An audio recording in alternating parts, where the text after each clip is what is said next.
All right, welcome back to K24 this morning. It's the conversation rather is still ongoing as far as money and finance is concerned, and today we're focusing on the arts business, the creative arts business. I have a music producer, Eric Musyoka. I have Abigail Arunga, an author and a poet as well. And I have George Kagwe, who is a comedian stroke actor stroke msee wa IT. So ukitaka msee hack computer yako, simu ya demu yako, hala, si ndio? Kuge commissions. Can you hack? No. No, you can't. You can't. No comment. Install Windows na hivyo. All right. So before we went off air, or rather before we took a break, we had a caller, Joshua, who said a lot of things about leaders of industry. And Musyoka, you put it very plainly that you're not Jesus. And of course, you do not have a bottomless pit of resources. I cannot help everyone. True. Yeah. But the few that manage to pass through my hands, yeah, I'll do my best. All right. Yeah. But it's not that I can help. Yes. I can save as many as I can. There's a perception as far as music is concerned that ikona do. Why? Because we see Akina Octopizo, saying Manze Jo do pesa otas. We see what's his name, Calligraph Jones, having words of cash in his Range Rover and so on and so forth. So is there money? But as you think about that answer, we have a caller on the line. Good morning. Hello. Yes, good morning, K24. How are you doing, Chege? Yeah, I'm good. My name is Chege or Paxson. Yes, Chege. What is your comment or question? Yeah, I want to say that, first of all, I come from Arunga. And I want to congratulate that Mpesa lady. Yes. I want to say that he's been doing a good job. All right. And what I can say is, nowadays, due to nowadays there is no jobs. Yes. So when somebody is acting or is doing any kind of art, yes, it can be taken as a job because there is no job nowadays. So ukiona tuseme sasa kama yeye ana act na mimi na act, yes, na venye amesema is that kama hii serikali ingechukulia vizuri mtu akiwa shule, yes, asaidiwe kutoka akiwa mdogo, at least mtu angekuwa akijua mimi ni wa entertainment, mimi ni wa comedy, mimi mwingine ni wa muibaji. So watu wangedevelop, wangesoma wakijua kuna talent different. Chege, wewe inasaidia sana siku ya leo. Chege, wewe uko kwa usanii yoyote? Yeah, mimi ni actor. Oh, juu una sound kama one man guitar. Yes. Me am an actor. All right. Thank you very much, Chege. So let me say hi to people from Kagwe. Oh, I'm sure wamesalimika. Watu wa Kigumo. Oh, really? Roots. Musyoka, kuna do kwa muziki? Of course. Kwani Calligraph na Octopizo wanashikilia gani? Ni cowrie shells. I don't know. Maybe wamefungua duka zao kando wanauzanga nguo, viatu. Money is relative. You are 1,000 is somebody's 1 million. Yeah. Yeah. So it's relative. Okay. And I mean, there's money everywhere. Yeah. But what am I doing with that money? Yes. Yeah. Because I mean, why are they investing all their time and their talent if they're not getting anything back? Yeah. But again, it's just relative. If I'm comfortable earning X and I can survive on X and make a living out of X, I'm fine with that. Yeah. Definitely, there's a clip I posted about, I think on Saturday, about Kanye West saying, if you want to go and buy an island or become a billionaire, then music is not your industry. Is that so? Yeah, it's true. Okay. If Kanye West cannot buy an island, and he's Kanye West, but his wife can. Yeah. So it depends on, you see, when you get into an industry, you have to understand the dynamics and how much you can stretch. There's only so much money you can make in music. Yeah. Only so much. But all these kids who are getting, because even in my DMs zimeja manze wasanii upcoming wananiambia manze mbuvi jo ngoma yangu tu nicheze nataka tu yani nifike tu mahali. But you see, because music is a low hanging fruit. It's the easiest thing they can think of doing. Unlike accounting, you can't just go into a company and start doing accounting. You need to have a CPA, an SK, what. There are some qualifications you need to go. But music, everybody believes they have a talent. Okay. So the barrier to entry is so low that everybody thinks it's something that I can do. But when they get into it, they're like, yo, it takes a lot. Yeah. It's a business just like any other business. We have a Dennis on the line. Dennis, good morning. Hey, good morning. How are you doing, sir? I'm very fine. So, I have just dropped up for work. Yes, And Dennis, I go on. want to be a producer. Uh-huh. So I was asking, like, Musyoka, does he like having mentorship programs, or does he like have a school to teach producers? Because I've been looking around and there's none. Mm-hmm. And Okay. I really, he is really my mentor, and he has really touched many people's lives. And I really want to be like him later in the future, because music is what I love, what I want to do. All right, Dennis. Thank you much. Thank you very much, Dennis. We also have another call on the line. Good morning. Good morning, Bovi. How are you doing, sir? I'm fine, man. You're having a lead show there. Asante sana, Billy. So what is your question or comment? Personally, I'm a big fan of should I say the M-Pesa lady, or should I say the M-Pesa man? Ni M-Pesa lady by the way. Or should I just laugh? All right, Billy. So do you have a question, or it was just a comment? Personally, I have a positive attitude towards towards art.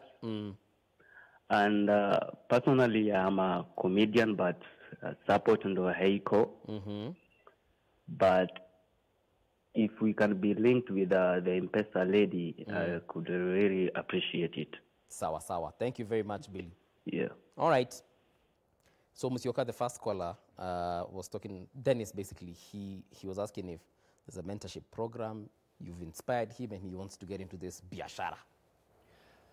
Okay, well, I do a mentorship project with am I allowed to say? Yeah. Oh, with Safaricom, Blaze, through Blaze. And we visit counties and trying to talk to people who are interested in music and teach them how the music business runs. So that's one of the platforms that he can join. Okay. For that. And there are several production schools. There is ADMI and then there is AVIC. So those are schools that teach productions. That's the basics of getting into the music business, what it takes, what you need to do. Are you directly involved with those ones that you just mentioned, the ADMI? And Once in a while I go and do workshops. All right. Workshops with them. But for me, I believe the best way is the one-on-ones, especially now through social media, DMs and emails. Awesome, It's much, much easier when we communicate like that, because you can explain to me your problem and I can specifically pinpoint what you want to understand. Okay. And you can direct them accordingly. Yes. All right. To answer the same question, the comedian who wants the connection, so that they can be mentored, do you have a way that you reach to your fans? Definitely. You can reach me on all my social media platforms. George, just search George Kagwe on any social media platform. I'll be there. Or you can directly reach me on 0762 806 851 on WhatsApp. All right. Callers will be blocked. So, so that's a platform I use a lot to just be able to have one-on-one with my audience, and I also give crash courses on the platform, just to let people know how they can be able to bring their gift before the whole world, especially in this day and age of the internet space, because that's a hustle I've been doing for the past 7 years, where I'm a digital enabler. So for me, it's very important for the caller and anyone else who has the same kind of passion and insight. I like saying it's three things, what Musyoka said. It's always the first thing is passion, then people, then profit. You flip it the other way, you have it wrong. Okay. So if you're passionate about the acting business, if you're passionate about comedy, that's a great thing. So how do you get it out there and let people know who you are? Okay. As well as your passion, always have a vision. My vision is to bring a little bit of sunshine to everyone I encounter. With that one. That's my vision. So anyone I meet, I just want to be able to bring a little bit of sunshine in whatever dark world you're in, or however dark it is, just to bring a little bit of sunshine. Second thing is target audience. Who is your target audience?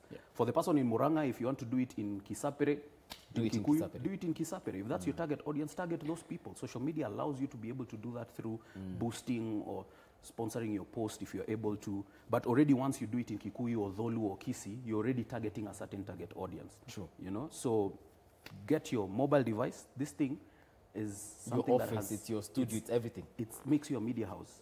Like I can take content right now, distribute it just as we are distributing this or being broadcasted. Right. I can distribute it to multifaceted platforms and reach as many people as I can all over the world. Arunga, to add on to what she's saying before I forget that point, it's what we are offering is just another product. Okay.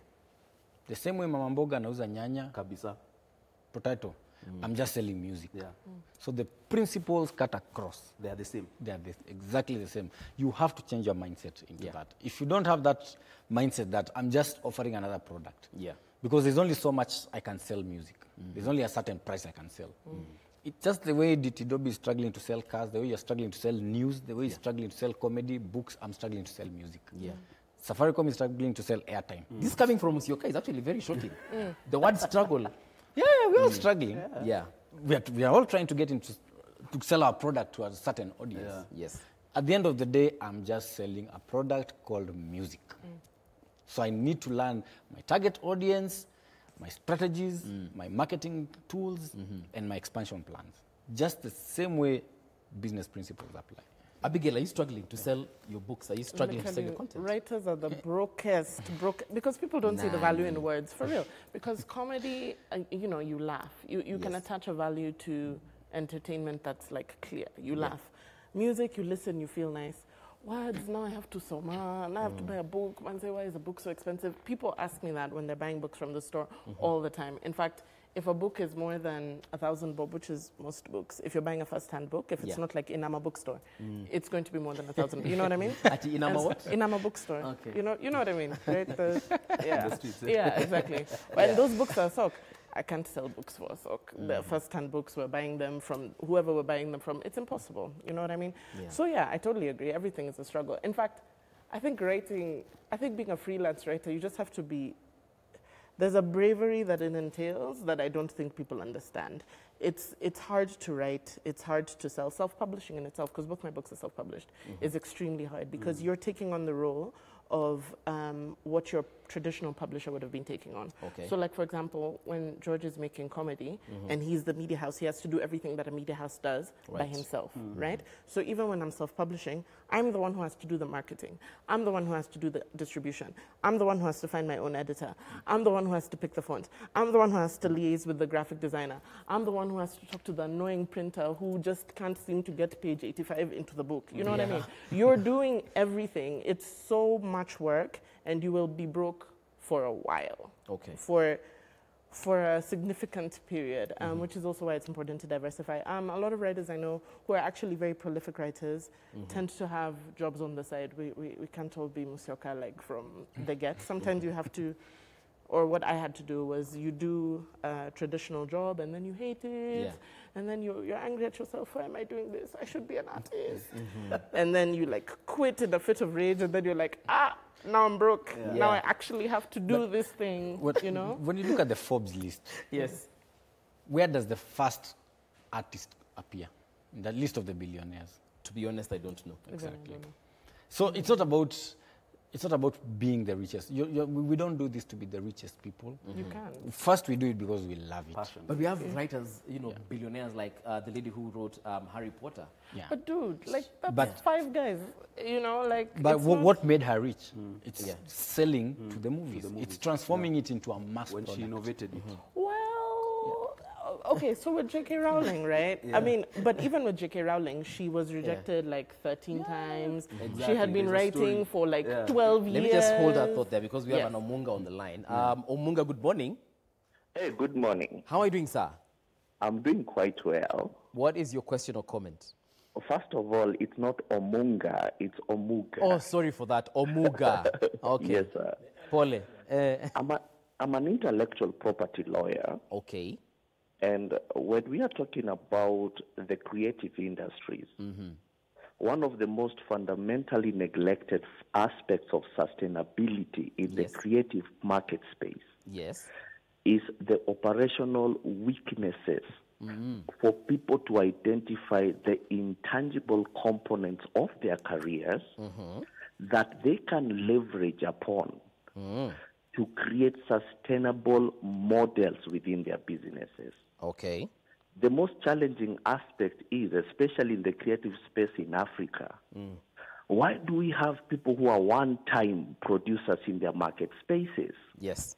So if I've developed a title, if I'm a writer of a piece of poem, how can that one piece of poem develop within itself market products that we can leverage upon to create new markets?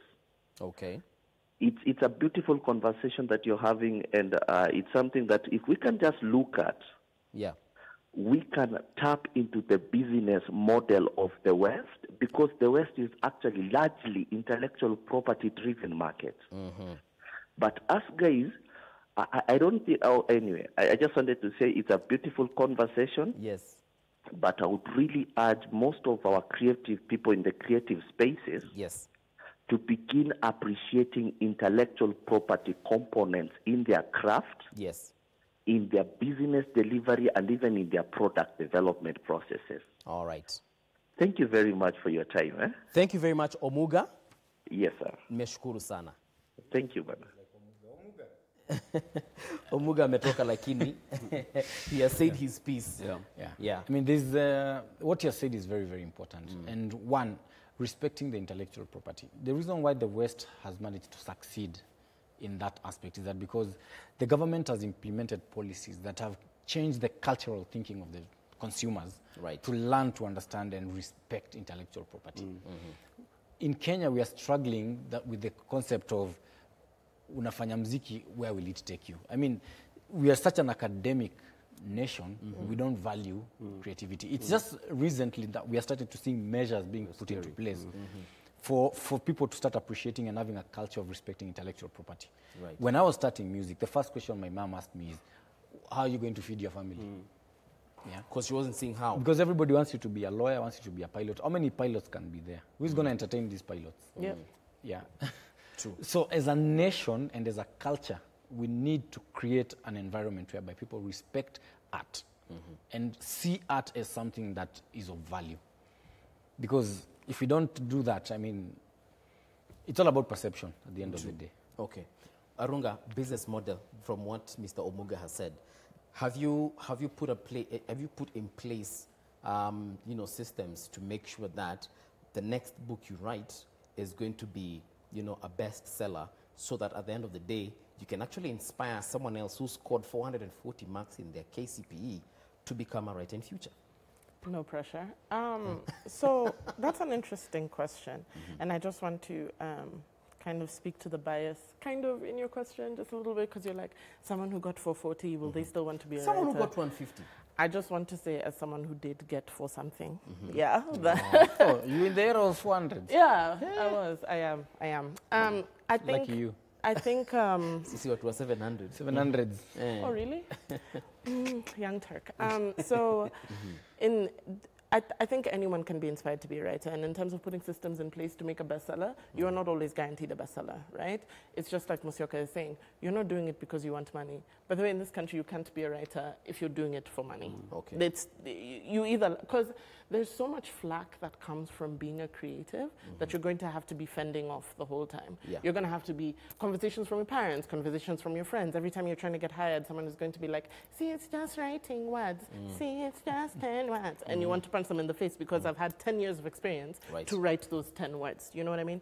So in terms of putting systems in place to write a bestseller, I don't know if that's necessarily a thing. In terms of protecting my intellectual property, so when you self-publish, for example, there's certain systems that you have to go through within Kenya to kind of ensure that your property is not taken from you.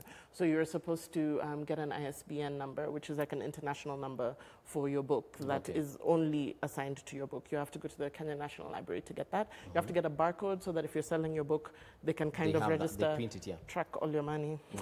And then after you print the book, you have to take 2 copies of your book back to the library so that they can, they have a, what's the word I'm looking for? Depository, thank you, for what is supposed to be for all the books in Kenya. And the funny thing is, every time I've published a book and I go over to get like the ISBN number and the barcode, there's like 15 people every day trying to get an, like Kenyans are actually writing a bunch of books, and there must be people reading, even if it's just your hubby and your kids and you force your family to read them. The point is, people are writing books and people are publishing them and trying to sell them. So I don't think it's essential to necessarily focus on writing a bestseller. I think it's more important to focus on your art and what you're trying to say and growing that art to such a, what was the model you said? Passion. So basically what you're saying, Abigail, is become a writer all you want. You can be an author, write books, but please make sure that you have a side hustle that is making money for you. Is that Not what you say? necessarily always. Sometimes writing can be the entire hustle, which is why I talked about earlier the diversification of streams. I write for a lot of people. I don't know if there's any writer who only writes for like one thing. person. Even because Zulu, who writes 200,000 words a month, he's writing for multiple people. He's writing for magazines, he's writing for Nation, he's writing his book. He's you know, writing can be your main hustle. Yeah. There just needs to be a lot of revenue streams from But it. don't forget there was a time in this lifetime Yeah. that people didn't need side hustles. It was your main hustle needs Your you. main hustle 9 to 5. everywhere. But Yeah. even everywhere in this world, it's not just a Kenyan concept only. Yeah. Like I was watching a video on YouTube about growing wealth, and the guy was saying, when you're a single person, one income is good. When you're a family, 2 sources of income is good. Yeah. When you're running a business, you must have multiple sources of income. So you have to think like that. Yeah. So it's just the world we are living in right now. You just can't have one source of income. Yeah, Right. it's not just Kenya. So there's nothing wrong with having multiple sources of income. It's just how life has evolved and become. Is your art making you good money? Is there money enough? Am I just like them? You have to diversify. Like you just given out your number, where you told me that through that number you can do personalized messages for weddings and birthdays, but for a fee. But for a fee, yeah. So same thing, you have to diversify.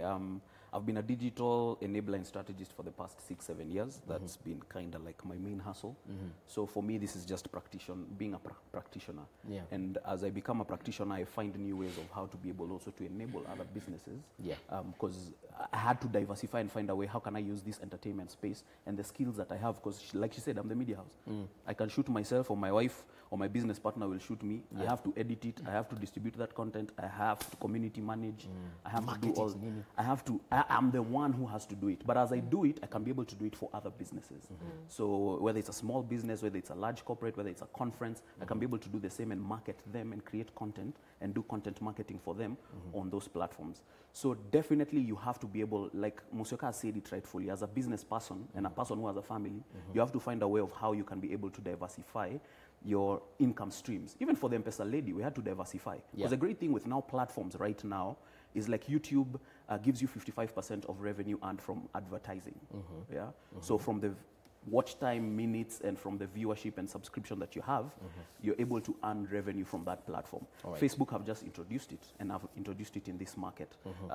WhatsApp for Business now has introduced catalogs where you can be able to go as a creator and say, if you want birthday messages, 500 bob per message. If you want whatever, you can be able to diversify. M-Pesa lady, we went and made a tune that was 30 seconds, put it up on Skiza, gave out the tune itself for free, but with the incentive of telling people, hey, here's a free tune, you can make your ringtone, but go and make this also your ringback tone through Skiza, so that then we can be able to earn revenue from that platform. So also as a content creator, as a comedian, you also have to diversify and find ways of how you can be able to find revenue streams, whether it's emceeing of weddings and birthday parties and baby showers, whether it's taking your comedies and going to Musyoka and telling him, hey, make for me a music bed. I want to make these audios. I want to make my comedies audios, and I want to be able to sell them through these channels. And I want to make comedy albums that people can buy. So I've seen that without diversification and without you just going one direction and without innovating and finding new ways, hey, won't work. Mingori. Right now we are broke and we are still doing all these things. Exactly. Wait, that word broke has really jobs. gone round in this conversation. What? Because I think we might be scaring guys out there. Mziki, there's a hashtag I think that is currently trending. Mziki sio sari, something of the sort. How is it that there are certain artists who are able to make $1 million at a concert? Kuna mwenye bado ana struggle kupata hata 5,000 tu waseme nataka tu bus fare kurudi huko. Where are you in the food chain? So that's basically it. If you're in the 1%, you'll never sleep poor. Yeah. But if you're in the bottom of the pyramid, you'll struggle. Musyoka uko wapi? Uko bottom uko top? I'm somewhere there. My aim is to get to the 1%. 1%. Hey, Musyoka lakini. Hey, I mean, sawa. I think in terms of money, like for writing, speaking from personal experience, I make enough from my writing to live, right? Maybe I can't go to Zanzibar this month, but like if I save for, you know what I mean? If like you I can save pay for my a couple rent, of months. I can pay like my internet, I can pay internet for my mother. You know, such like you can survive. But I've been doing this for 8 years, right? And I think people need to realize that just like any other job, just like you're climbing up that pyramid or food chain or whatever, it's going to take a while. It's the same as any other job. The creative, in fact, I think the creative industry is actually harder than employment. You see, employment, you know, at the end of the day, at the end of the month, you're going to get a paycheck, it's set, your insurance is paid, When you're a creative, you are directly responsible for how much you're making at the end of the month. There's no one who's undercut you at now. For sure, you're going to get, you're paying your own medical insurance, first of all, because you are the company, right? I think, honestly, creativity pushes you in such a way that you even have to get creative about like your own life. Exactly. You have to figure out yourself, your life, because you are your own business. All right. Thanks, guys. We also don't operate in a vacuum. Yes. We are part of the entire political, socio-economical sphere. So whatever affects, whatever politics and policies affect the entire populace, also directly affect us. So we are not an isolated unit that operates on its own. So like right now, the economy has been bad for everyone. Even us. And it's everyone, including Musyoka. Including all of us. So and I would say, in terms of him, now, the internet has brought global economy. So it's not just localized. Even you as a content creator, or you're in music or whatever, and that's why the people like Ethic have become huge, is because they're using the platforms to bring forth their songs. So each and every person who's thinking of either content, because all of us are in the content business. So each of us who's thinking of being in the content business, think global economy. Because you never know. Just like the M-Pesa lady, I didn't know that it would become this when I was doing it at midnight on a Tuesday night. I didn't know. And I had strategized and everything. I was doing everything right, but I didn't know that it would be that fast. I knew it would get there, but it not in the time period. You get? So, but the global economy is everything. Wasani, thank you very much. Of course, Kagwe, people, I'm sure your number will my SMS chance. Abigail, thank you very much as well. Musyoka, always a pleasure to see you here. I think we need to have you back here talk about a completely different story. Hapo kwa broke, lazima tuchange your conversation. Guys, I don't know. Have you heard these guys are broke? Are you guys broke? I don't know about you. Hapo kwa broke na ile nduthi niliona Musyoka time nyingine akinipita nayo. My heart is broke. Friend. Kuna venye he's not broke. No, like you said, it's relative. But of course, thank you so much for just shedding light on how to get into this creative space and how to make money from your passions. We are done for the day. The Daily Brief is up next from 9 in the morning up until midday with Samuel Jeroge and Shiksha Arora. We say bye-bye. See you tomorrow. Hasta la vista.